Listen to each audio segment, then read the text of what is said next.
नमस्ते।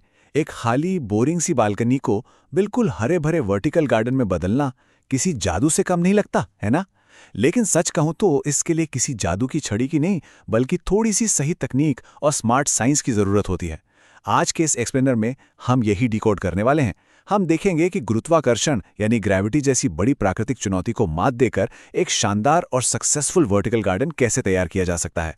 तो चलिए बिना किसी देरी को शुरू करते हैं। आज के हमारे इस विश्लेषण का रोड मैप एकदम क्लियर है। सबसे पहले हम बालकनी की धूप का सही अंदाजा लगाना सीखेंगे, फिर कंटेनर्स के लिए एक परफेक्ट मिट्टी तैयार करेंगे। उसके बाद बारी आएगी वर्टिकल गार्डन की जोनिंग की।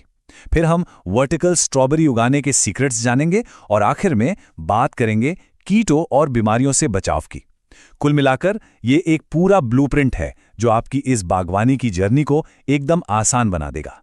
तो आइए सबसे पहले कदम से शुरुआत करते हैं, बालकनी की धूप को समझना और अपनी जगह के लिए एकदम सही रोशनी खोजना।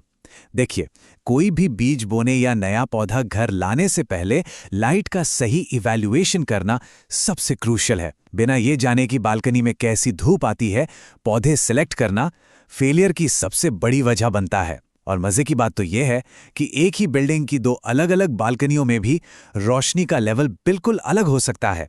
अब यहां एक बड़ा सवाल आता है, क्या तेज रोशनी का मतलब सीधी धूप होता है? हम अक्सर सोचते हैं कि अगर बालकनी एकदम चमकदार और रोशन है तो वहां भारी सब्जियां और फल आसानी से उगाए जा सकते हैं। लेकिन सच बताऊं, ऐसा बिल्कुल नहीं है। केवल आसपास की चमक या ब्राइटनेस फल देने वाली फसलों के लिए काफी नहीं होती। उन्हें सच में डायरेक्ट सनलाइट की जरूरत होती है।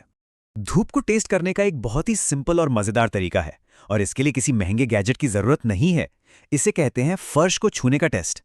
बस दिन के समय बालकनी का फर्श या रेलिंग छूकर देखिए। अगर वो छूने में काफी गर्म लगें तो समझ जाइए कि वो सीधी धूप है और फलों सब्जियों को बस यही चाहिए। लेकिन अगर वो जगह सिर्फ चमकदार है और फर्श मुश्किल से ही हल्का गर्म होता है तो वो तेज अप्रत्यक्ष रोशनी यानी ब्राइट इनडायरेक्ट लाइट है। यह रोशनी पत्तेदार और छाया पसंद करने वाले पौधों के लिए तो बेस्ट है, लेकिन सब्जियों के लिए नहीं। तो बात सिर्फ धूप की तेजी की नहीं है, बल्कि ये भी है कि वो कितनी देर तक रहती है। फोटोसिंथेसिस के लिए बस कुछ मिनटों की चिलचिलाती धूप काम नहीं आती। असल में 4 से 6 घंटे की मॉडरेट यानी मध्यम सीधी धूप को सबसे आइडियल माना जाता है। अगर इतनी धूप मिल रही है तो समझ लीजिए आपके पास गार्डन में ढेरों वैरायटी उगाने का ऑप्शन खुल जाता है, सब्जियों से लेकर हर्ब्स तक, लगभग सब कुछ। अब बढ़ते हैं हमारे दूसरे स्टेप की तरफ, कंटेनर के लिए बेहतरीन मिट्टी तैयार करना, या यूं कहें कि एक आइडियल स्पंज बनाना। रोशनी के बाद आपके गार्डन की सबसे बड़ी नींव यही मिट्टी है। वर्टिकल गार्डनिंग में आप कोई भी नॉर्मल बगीचे की मिट्टी इस्तेमाल नहीं कर सकते, क्योंकि वो बहुत भारी होती है और बहुत जल्दी दबकर सख्त हो जाती है। इसके बजाय हमें एक बहुत ही खास और हल्की मिट्टी चाहिए होती है जो नमी और हवा के लिए एकदम स्पंज की तरह काम करे।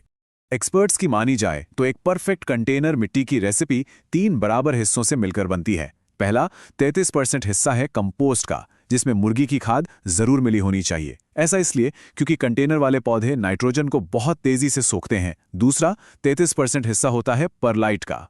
ये मिट्टी को सख्त होने से रोकता है और जड़ों तक हवा का फ्लो बनाए रखता है। और आखिरी 33% है कोको कोएर, जो नमी को लॉक करने का काम करता है। ये कॉम्बिनेशन जड़ों के लिए एकदम जादुई संतुलन बनाता है।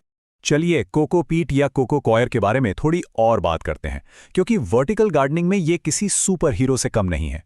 सोचिए, ये अपने वजन का 10 गुना तक पानी सोख सकता है। शहरों की भागदौड़ में जहां हम कभी कभी नियमित तौर पर पौधों को पानी देना भूल जाते हैं, ये खूबी पौधों को सूखने से बचा लेती है। इसके अलावा ये जड़ों के लिए हवा का फ्लो बढ़ाता है और ये नारियल इंडस्ट्री का एक बाई प्रोडक्ट है। मतलब ये पूरी तरह से इको फ्रेंडली और सस्टेनेबल है। और सबसे बड़ी बात, ये इतना हल्का होता है कि बालकनी के स्ट्रक्चर पर कोई एक्स्ट्रा वजन नहीं डालता। अब आते हैं तीसरे हिस्से पर, वर्टिकल गार्डन की जोनिंग यानी स्मार्ट प्लेसमेंट के जरिए गुरुत्वाकर्षण या ग्रेविटी को कैसे मात दी जाए। रोशनी और मिट्टी सेट करने के बाद हमारी अगली सबसे बड़ी चुनौती यही ग्रेविटी है। वर्टिकल प्लांटर्स में ग्रेविटी सीधा पानी के फ्लो को कंट्रोल करती है। अगर इस बात को नजरअंदाज करके पौधे लगाएं तो पूरी मेहनत बेकार हो सकती है। इसे आप एक तरह का आर्किटेक्चरल अप्रोच मान सकते हैं। देखिए, साइंस बहुत सिंपल है। पानी हमेशा नीचे की तरफ बहता है। इस वजह से एक ही वर्टिकल प्लांटर के अंदर 3 बिल्कुल अलग अलग माइक्रो क्लाइमेट बन जाते हैं। जो सबसे ऊपर का टॉप जोन होता है वो सबसे जल्दी सूखता है, इसलिए वो थाइम या रसीले पौधों यानी सक्यूलेंट्स के लिए एकदम परफेक्ट है, जो सूखा बर्दाश्त कर सकते हैं। बीच का मिडिल जोन एक स्वीट स्पॉट है। यहाँ रोशनी और नमी का बढ़िया बैलेंस होता है, जो लेट्यूस और स्ट्रॉबेरी के लिए आइडियल है। और सबसे नीचे वाला बॉटम जोन हमेशा ठंडा और नम रहता है, जहां पुदीना और पार्सले जैसे नमी पसंद करने वाले पौधे बहुत खुश रहते हैं। इस जोनिंग रूल को फॉलो करना ही सक्सेस की असली चाबी है। मिट्टी के अलावा आजकल हाइड्रोपोनिक्स यानी बिना मिट्टी वाले सिस्टम्स का चलन भी बहुत तेजी से बढ़ रहा है। और अच्छी खबर यह है कि आपको बाजार से कोई महंगा टावर खरीदने की जरूरत नहीं है। आप इसे घर पर भी बड़ी आसानी से बना सकते हैं। बस 100 मिलीमीटर के एक पीवीसी पाइप पर 10-10 सेंटीमीटर की दूरी पर निशान लगाइए। फिर एक 100 या आरी से कट लगा लें। इसके बाद एक हीट गन से उन कटे हुए हिस्सों को थोड़ा नरम करें और किसी भी कांच की बोतल का इस्तेमाल करके उस प्लास्टिक को बाहर की तरफ मोड़कर छोटी छोटी पॉकेट्स बना लें। बस फिर अंदर पानी के फ्लो के लिए एक आधा इंच की ट्यूब और 24 वॉट का पानी का पंप लगा दीजिए। ये प्रोजेक्ट न सिर्फ पैसे बचाता है बल्कि जगह और पानी दोनों की जबरदस्त बचत करता है। अब हाइड्रोपोनिक सिस्टम में एक बहुत क्रूशल चीज होती है पानी देने की टाइमिंग। क्योंकि यहाँ नमी रोक कर रखने के लिए मिट्टी तो होती नहीं है, इसलिए पंप को एक टाइमर पर सेट करना बहुत जरूरी है। रूल ऑफ थंब यह है कि पंप हर घंटे में सिर्फ 15 मिनट के लिए चलना चाहिए। ये साइकिल इस बात की गारंटी देता है कि जड़ों को लगातार नमी मिलती रहे, लेकिन वो पानी में पूरी तरह डूबकर खराब ना हो। ये एक बहुत ही ट्राइड एंड टेस्टेड तरीका है जो पौधों की ग्रोथ को तेजी से बढ़ाता है। इस एक्सप्लेनर के चौथे भाग में हम बात करेंगे वर्टिकल स्ट्रॉबेरी के साथ सफलता के बारे में, यानी नंगी जड़ों वाले पौधे से लेकर भरपूर फसल तक का सफर। वर्टिकल गार्डनिंग की बात हो और स्ट्रॉबेरी का जिक्र न हो, ऐसा तो हो ही नहीं सकता। ये एक ऐसी फसल है जो वर्टिकल सेटअप में लिटरली कमाल कर देती है और लोगों की सबसे बड़ी पसंद है। अब अगर हम स्ट्रॉबेरी लगा रहे हैं तो हमें पता होना चाहिए कि हम क्या उम्मीद कर सकते हैं। इसके लिए हमें 2 मेन वैरायटीज को समझना होगा। पहली है जून बियरिंग स्ट्रॉबेरी। ये गर्मियों की शुरुआत में एक ही बार में बहुत बड़ी फसल देती हैं, लेकिन ध्यान रहे ये अपने पहले साल में कुछ खास पैदावार नहीं देती। इन्हें थोड़ा सेटल होने का टाइम चाहिए होता है और इनका असली मैजिक दूसरे साल में देखने को मिलता है।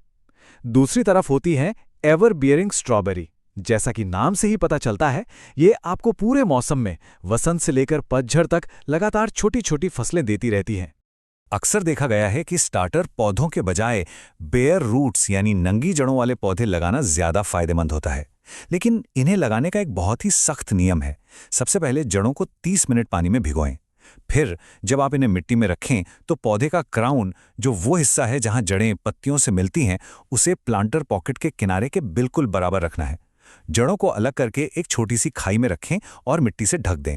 लेकिन सबसे जरूरी बात, उस क्राउन को कभी भी मिट्टी में नहीं दबना चाहिए। अगर वो दब गया तो पौधा सड़ जाएगा। मुकुट को हमेशा पॉकेट के किनारे के समान स्तर पर खुला छोड़ना चाहिए।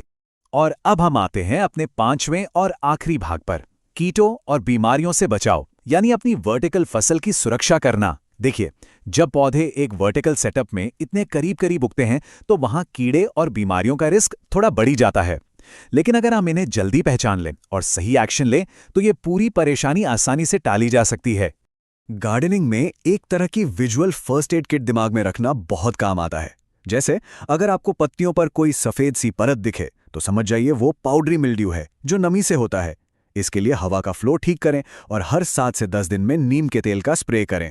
अगर निचली पत्तियों पर भूरे रंग के गोल धब्बे दिखें तो वो अर्ली ब्लाइट है। ऐसे में फौरन उन पत्तियों को काटकर हटा दें और ऊपर से पानी देना बंद करें। और अगर पत्तियां मुरझा रही हैं और मिट्टी से खट्टी सी बदबू आ रही है तो वो रूट रॉट यानी जड़ों की सड़न है।